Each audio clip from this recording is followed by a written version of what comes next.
Hello friend, welcome জানাচ্ছি আজকে একটা নতুন ব্র্যান্ড নিউ ভিডিও। তো চলেন আজকের ভিডিওটা শুরু করা যাক। সো আজকে ক্যামেরা অ্যাঙ্গেল একটু চেঞ্জ করে রাখছি।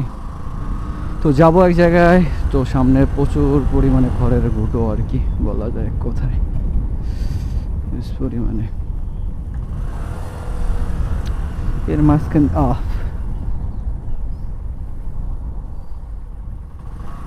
সো অবস্থা ভালো বলা যায় না, কারণ রাস্তার অবস্থা খুবই বাজে। আর রাস্তার অবস্থা বাজে হলেই বাইকারদের অবস্থায় বাজে অলমোস্ট হয়ে যায় আর কি। কিছুদিন হয়েছে আর কি এই অবস্থায় চলতেছে রাস্তাঘাটের। তো এইখান থেকে সোজা যাব গোলাবাড়ির ওইখান থেকে মেইন রোড ধরে যাব হচ্ছে একটা বাজারে আর কি। ওইখানে কাঠির বাজার নামে একটা বাজার আছে, ওইখানে যাব। ওইখান থেকে আবার যাব হচ্ছে আপনার ভাইয়ের কাছে, ভাই থেকে আসবো, আসে তারপর হচ্ছে বাসায় ঢুকবো। সো দেখা যাক কী করা যায়।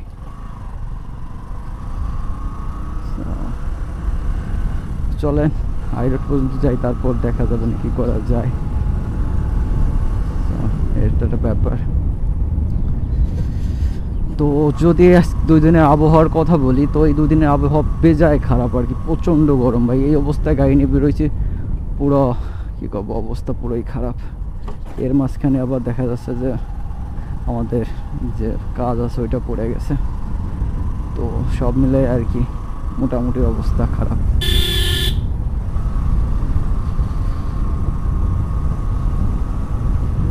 তো এটা হচ্ছে আপনাদের গোলাবাড়ি যে রেল লাইন, সেটা হচ্ছে এই যে এখানে ধান মারাই করা হচ্ছে।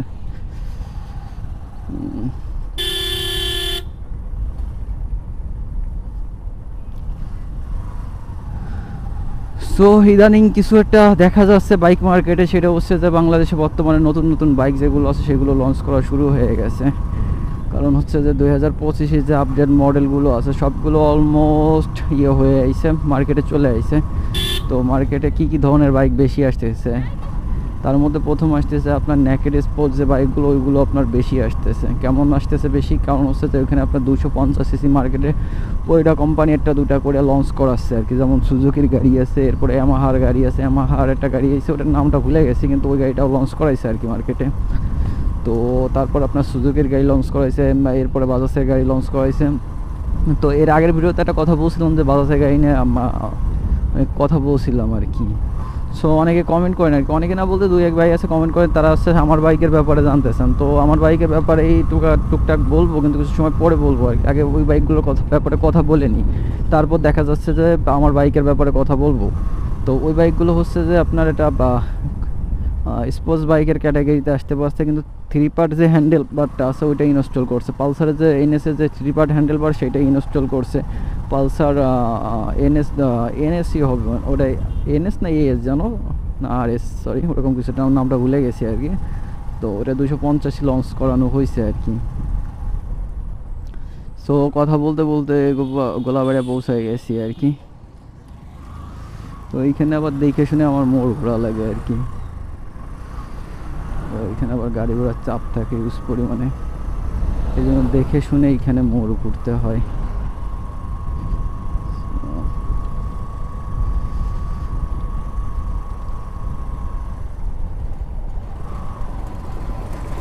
আজকে না রাস্তাটা পুরো ভরা ভরা লাগতেছে, প্রতিদিন যেরকম ফাঁকা ফাঁকা লাগে এই যে হচ্ছে রয়্যাল এনফিল্ড ভাই দেখলেও ভালো লাগে আর কি। সো পরে এক সময় দেখা হবে রয়্যাল এনফিল্ডের সাথে, এখন না। তো যেটা বলতেছিলাম, বাইকটার পারফরমেন্স মোটামুটি ভালো আর কি, কিন্তু আপনার মাইলেজটা আপনার বাজাজ হিসাবে সেক্ষেত্রে আপনার 35 থেকে 40 মাইলেজ দিবে আর কি বাইকটায়। ওটা হচ্ছে আপনার নেকেড স্পোর্টস বাইক আর কি। তো বাইকটার বিল্ড কোয়ালিটি মোটামুটি ভালো আর কি, চালাই মজা আছে। যাই হোক, সবার কমেন্ট থাকে আর কি এই রাস্তায় আমি বারে বারে কেন আসি। তো এই রাস্তাটা ফাঁকা থাকে, এরপরে দেখা যাচ্ছে যে এই রাস্তায় বাইক চালাইতে অন্যরকম একটা ফিলিংস পাওয়া যায় আর কি, বেশি একটা ভিড় থাকে না। এরপরে দেখা যাচ্ছে বেশি একটা ঝামেলা আর রাস্তা না আর কি, এটা যার জন্য আসলে এই রাস্তায় বেশিরভাগই বাইক নিয়ে আসি। তো এইখান থেকে যাবো হচ্ছে কাঠির বাজার একটা কাজ আছে, ওইটা করার পরে হচ্ছে যে আপনার যাবো হচ্ছে ভাইয়ের কাছে, ভাইয়ের সাথে দেখা করে তারপর বাড়ি আসবো। তো আজকে অনেকটাই আসলে ঘোরা লাগবে, কম বেশি বলতে বলতে অনেকটা। তো এইখানে একটা মোড় আছে ব্রিজের পাশে, এই মোড়টা খুব একটা ভালো মোড় বলা যায় না, খুব একটা বাজে মোড় বলতে হয়, কারণ এই পাশে কি আছে না নাই এটা আসলে টেরই পাওয়া যায় না যে এটা কতখানিক আছে বা কতখানিক নাই, অথবা গাড়ি ঘোড়া আছে না কি, এ টু জেড এগুলো কিছুই বোঝা যায় না এই মোড়ের কারণে, যেটা সব থেকে বাজে পয়েন্ট।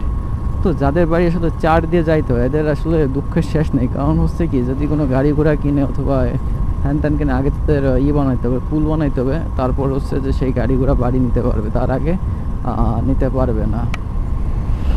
জিনিসটা বুঝাইতে পারছি?